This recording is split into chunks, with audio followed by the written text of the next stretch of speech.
Un, 2, 3. Bonjour, bonsoir à toutes et à tous. Ça dépend à l'heure où vous allez visionner cette vidéo. En tout cas, aujourd'hui, on est sur un sujet qui fait un peu débat, mais pour moi, honnêtement, il n'est pas censé y avoir de débat sur ce sujet-là, mais bon, je vais expliquer petit à petit. Alors, comme vous le voyez, aujourd'hui, on est dans un cadre plutôt, dans un cocon, on va dire, on est à la maison. C'est un cadre totalement différent des vidéos que j'ai l'habitude de faire. Mais là, très honnêtement, cette vidéo, ça faisait un long moment vraiment que j'avais à cœur de la faire. Que j'avais vraiment ce fardeau en moi de parler de ce sujet et en même temps de témoigner, de rendre gloire à Dieu par rapport à ce sujet-là. Et tout simplement, le sujet de cette vidéo, c'est concernant la musique mondaine ou la musique séculaire, ou appelez ça comme vous voulez, mais par rapport à la musique du monde, on va dire, entre guillemets. Et voilà, ça c'est le premier point. Voilà. On va basculer sur l'autre point juste après. Ok. Du coup, comme je disais, et il faut savoir que moi, à titre personnel, je donnais ma vie au Seigneur Jésus en août 2023. Et là, au moment où je fais cette vidéo, nous sommes le samedi 18 avril 2026 à 18h16, 18h16, 17 par là. Et donc du coup, moi, honnêtement, de la musique mondaine, de la musique séculaire, appelez ça comme vous voulez, en tout cas de la musique qui ne glorifie pas Dieu, j'ai arrêté d'écouter tout cela il y a de ça bientôt 2 ans, en juin, dans 2 mois, dans moins de 2 mois. Ça va faire 2 ans que je n'écoute plus de musique mondaine. Il faut savoir que c'est vraiment un choix personnel que j'ai fait et qui est logique en soi, mais comme, encore une fois, comme j'aime bien dire, ce qui est logique pour les uns n'est pas forcément logique pour les autres. Donc du coup, ça fait que aujourd'hui, je vais, entre guillemets, essayer de mettre fin à ce débat, on va dire. J'ose dire ça, parce que pour moi, en fait, maintenant, ça paraît tellement logique et évident, en fait. Et aussi, il faut savoir qu'il y a beaucoup de dangers par rapport à cela. Pourquoi? Parce que la Bible dit en Romains 10, 17, ainsi la foi vient de ce que l'on entend, et ce que l'on entend vient de la parole de Dieu. Et il y a aussi ce verset qui dit que Dieu siège parmi nos louanges et nos adorations, en Psaume chapitre 22 au verset 3. Bon, ça, ces dangers-là, je vais les évoquer un peu plus tard dans la vidéo. Mais en tout cas, comme je vous ai dit, que j'ai arrêté d'écouter de la musique mondaine depuis plusieurs années maintenant. Et pourquoi? Après moi, par la grâce de Dieu, j'ai cette faculté à être assez radical, on va dire, dans mes choix, dans ma vie au quotidien. Et ça, c'est une grâce de Dieu, vraiment. Et du coup, j'ai arrêté parce que je n'avais pas la paix en moi. Je n'avais pas la paix en moi parce que être conscient que tu fais une chose mais qui n'est pas bonne, qui n'est pas selon la volonté de Dieu, lorsque tu donnes ta vie au Seigneur Jésus, que tu es vraiment conscient, lorsque tu fais vraiment en sorte d'avoir une conscience éveillée, eh ben, tu ne peux plus te permettre de faire des choses que tu faisais avant. C'est pourquoi la Bible déclare que en 1 Corinthiens 15, 7, que si une personne est devenue une personne est une nouvelle créature et toutes les choses passées sont anciennes. C'est pas le verset, les propos exacts, mais vous avez compris que si quelqu'un est en Christ, il est une nouvelle personne et toutes les choses anciennes sont passées. Donc du coup, ça veut dire que j'avais pas cette paix en moi et j'étais conscient que ce que j'écoutais n'était pas bon, ça nourrissait pas mon esprit, mais je continuais quand même parce que on a grandi dans une génération où on a grandi avec ça, de notre génération. À titre personnel, moi j'ai la vingtaine, mais on a grandi dans ça, que ce soit le rap ou tout type de musique dans tous les cas. Je ne vais pas citer des artistes pour ne pas discréditer quiconque, parce que c'est des artistes que j'ai beaucoup écouté. Et moi, honnêtement, de vous à moi, le fait que moi, j'ai pris cette décision-là d'arrêter d'écouter de la musique mondaine, c'est vraiment pour rendre gloire à Dieu, à quel point Dieu est puissant, à quel point le Seigneur est puissant, vraiment. Et la Bible déclare que c'est Dieu qui produit en nous le vouloir et le faire pour son projet bienveillant. Et ça, c'est vraiment une chose que je rends vraiment gloire à Dieu parce que c'est pas facile. Surtout dans cette génération actuelle, dans cette société actuelle, c'est pas facile vraiment de couper les choses, de se retirer du monde. Mais bon, le Seigneur Jésus a dit dans la parole que si quelqu'un se fait ami du mal, ben, il est ennemi du bien. Et c'est pour ça qu'en Romains 16, 19, sois excellent pour ce qui est bien et sois innocent pour ce qui est mal. Donc du coup, voilà, je rends vraiment gloire à Dieu pour ça. Et ce qui m'aide énormément, c'est que je passe énormément de temps dans la louange et dans l'adoration. Ça compense énormément. Comme j'ai dit, il y a un verset qui dit dans la parole en Psaume chapitre 22 au verset 3 qui dit que Dieu siège parmi nos louanges. Donc cela signifie que Dieu siège parmi nos louanges. Y a pas, c'est simple, c'est écrit noir sur blanc.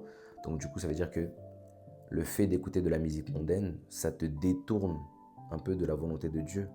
Parce que dans la musique mondaine, après certes, c'est pas toutes les musiques mondaines, bien évidemment. J'entends les haters dire oui, mais c'est pas dans toutes les musiques, etc. Ça n'affecte pas. Si, clairement, ça affecte. Il ne faut pas se voiler la face. C'est juste pour avoir une bonne conscience qu'on se dit ça, mais non, honnêtement, très sincèrement, ça impacte. Un exemple très concret que j'aime prendre à chaque fois, c'est quand tu écoutes de la musique mondaine, quand tu écoutes une musique à caractère, on va dire, entre guillemets, mélancolique, triste, inconsciemment, tu vas devenir triste. Parce que t'es baigné, t'es plongé dans ce mood-là. Et à l'inverse, si tu écoutes une musique qui est très énervée, très brutale, et tu entends des paroles que tu n'es pas censé entendre, ton esprit et ton cerveau vont assimiler ces choses-là et ça va te donner des pulsions, des pulsions qui vont t'amener à avoir des pensées impures, des propos impurs, etc. En fait, tout ce qui est lié à l'impudicité et également à des envies de meurtre, de suicide, etc. En fait, tout est lié en fait. Et un dernier cas de figure, par exemple, si tu écoutes une musique joyeuse, ben, tu seras joyeux parce que tu es dans le mood, tu es plongeant. En fait, c'est tellement logique, mais en fait, on est tellement cette intelligence obscurcie, vraiment. Et c'est pour ça qu'en fait, je suis là pour témoigner et rendre gloire à Dieu de ce que moi, personnellement, j'ai arrêté d'en écouter. Et c'est une grâce de Dieu, vraiment. Parce que la foi vient de ce qu'on entend, comme je l'ai dit précédemment en Romains 10, 17. Ainsi, la foi vient de ce qu'on entend. Et ce que l'on entend vient de la parole de Dieu. Vraiment, c'est très, très, très important. Et c'est ces dangers-là que je disais que je vais évoquer plus tard. Et c'est ces dangers-là dont je parle. Il faut faire très attention. Parce que un autre danger que je vais évoquer là tout de suite, c'est qu'en fait, plus tu écoutes de la musique mondaine et plus ça te bousille intérieurement, ça te détruit ton esprit et ton âme, ça te détruit intérieurement. Alors qu'au contraire, quand plus tu écoutes de la louange, des adorations, ou quand tu écoutes de la musique chrétienne, des chants, des musiques qui glorifient Dieu, et bah ça nourrit ton esprit, c'est passer du temps dans la présence de Dieu en vrai, tout simplement.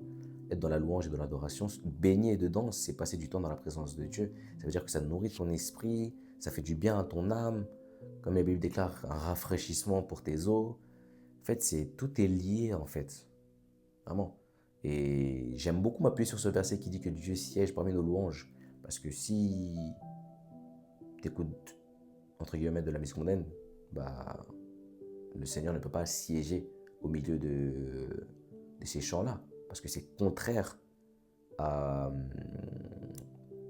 à sa vocation. Non, c'est contraire à sa volonté, allais-je dire. Donc du coup, je veux dire que c'est très très très important. Vraiment, il faut vraiment être conscient de ces choses-là. C'est pour ça qu'actuellement, j'aime beaucoup demander au Seigneur dans mes prières qu'il me rende conscient de l'inconscient et de me rendre plus spirituel pour... Il y a des réalités spirituelles dont on ignore, dont moi-même j'ignore. Et quand je dis toutes ces choses-là, ce n'est pas pour offenser qui que ce soit, parce que c'est des choses que moi-même j'ai vécues et je parle en connaissance de cause, vraiment. Au jour d'aujourd'hui, je passe tellement de temps dans la louange et dans l'adoration par la grâce du Seigneur que Parfois, j'oublie même que la musique mondaine, ça existe. Parce que je me baigne dedans. La Bible déclare en Psaume 119, que j'apprécie beaucoup, en Psaume 119, verset 1, Heureux ceux dont la conduite est intègre, qui marchent selon la loi de l'Éternel. Ah oui, et là je viens de le voir là sur mes notes. J'aime beaucoup ce verset aussi qui dit N'attristez pas le Saint-Esprit. N'attristez pas le Saint-Esprit que Dieu nous a donné. Ne savez-vous pas que votre corps est le temple du Saint-Esprit? Vraiment, il faut faire tellement attention. Il faut tellement atteindre cette maturité spirituelle. Il faut grandir spirituellement en fait pour réveiller ces choses-là. Et il y a un autre verset. En fait, quand je parle de la parole de Dieu, il y a toujours des versets qui fusent dans ma tête.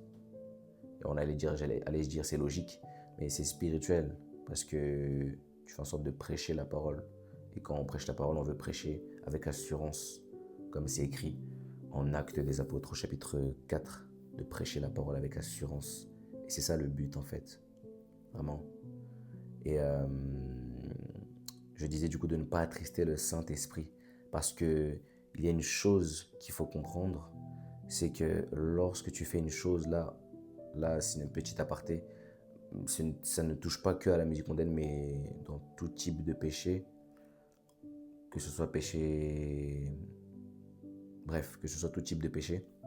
En tout cas, il faut comprendre que lorsque nous sommes conscients que nous faisons une chose, mais qu'on le fait quand même, on est conscient de ce qu'on fait n'est pas bien. Faire ça, en fait, ça revient à... C'est ce qu'on appelle l'iniquité. Et l'iniquité, c'est ce que j'ai écouté dans l'enseignement. Il faut faire très attention. L'iniquité, en fait, c'est une chose qui, avec le temps, ça déforme ta nature. Parce que faire quelque chose dont tu es conscient que cela est mal, mais tu le fais quand même, c'est l'iniquité. Il faut faire très attention à cela. Après, bien sûr, il y a des désirs charnels qu'il faut éliminer. C'est pour ça que la Bible déclare que que la chair est faible, mais l'esprit est bien disposé. La chair est faible, mais l'esprit est bien disposé. Et il y a un autre verset qui dit que la chair a des désirs contraires à ceux de l'esprit. La chair a des désirs contraires à ceux de l'esprit. Il faut que je retrouve le verset complet Il faut que je retrouve ce verset complet, comme ça je l'afficherai. Mais en tout cas, que l'esprit et la chair ont des désirs totalement différents. Qu'y a-t-il de commun entre la lumière et les ténèbres? Rien du tout. Donc ça veut dire que c'est très très très important d'écouter la voix du Seigneur, vraiment de se remplir de l'esprit, de demander au Seigneur la sagesse, l'intelligence, le discernement et la réflexion. Vraiment, vraiment, parce que c'est une question de vie ou de mort. Hein. Et quand je parle de vie ou de mort, je ne parle pas sur l'aspect physique, mais je parle sur l'aspect spirituel. Je vais m'expliquer sur le fait que je disais que j'entends les rhéteurs dire que X ceci, etc., etc., que c'est juste pour se rassurer, pour avoir une conscience dite innocente, parce que auparavant, je portais le même témoignage. Je me disais que ce n'est pas une fin en soi, que ce n'est pas très grave d'écouter de la musique mondaine en tant que croyant, en tant que chrétien, en tant que croyant, mais si en fait, honnêtement, au jour d'aujourd'hui, je réfléchis totalement différemment par rapport à ce sujet-là en fait. Pour moi, il est tellement évident maintenant, ça sonne en moi, ça résonne en moi telle une évidence. Donc du coup, ça signifie que désormais, je n'écoute plus de musique mondaine. Après, bien sûr, c'est pas toutes les musiques, hein. C'est pas toutes les musiques mondaines, bien évidemment. Mais je préfère prendre mes dispositions et être radical sur ce sujet-là. Et désormais de n'écouter que des chants, louanges, adoration, que des musiques qui glorifient Dieu, qui entretiennent mon esprit et ma communion avec le Seigneur et avec le Saint-Esprit. Donc c'est pour ça que désormais je fais en sorte de faire très attention à chaque fait et geste, chaque parole, chaque pensée. Bien que très souvent nos pensées on ne les contrôle pas à 100%. Et ça m'amène à ce verset qui dit que les pensées qui font la guerre à l'âme et que ce n'est pas contre la chair et le sang que nous avons à lutter, comme la parole déclare, mais c'est contre les dominations, les esprits méchants, les esprits mauvais. Il y a une guerre spirituelle, il y a un monde spirituel qu'on ignore. Il y a un monde physique, comme on le voit bel et bien, mais il y a aussi un monde spirituel qu'on ne voit pas. Et il y a beaucoup de croyants, beaucoup d'enfants de Dieu et beaucoup de non-croyants qui ne sont pas conscients de ces choses-là. Et tout ce que je vous dis, je fais en sorte de m'édifier à moi-même le premier, parce que je fais en sorte je fais en sorte de grandir chaque jour dans la présence de Dieu, de me former, de servir le Seigneur, de l'adorer en esprit et en vérité. Ça vient vraiment du fond de mon cœur, vraiment.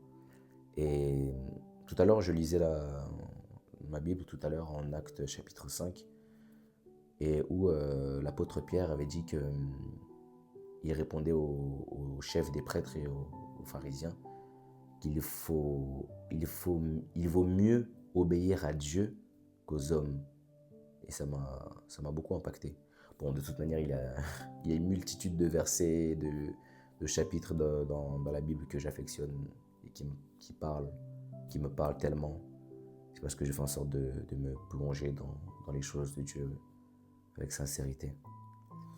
Et j'aime beaucoup ce verset qui dit « Ayez une bonne conduite au milieu des non-croyants, afin que là même où ils vous calomnient, ils rendent gloire à Dieu. » Ton attitude détermine ton altitude.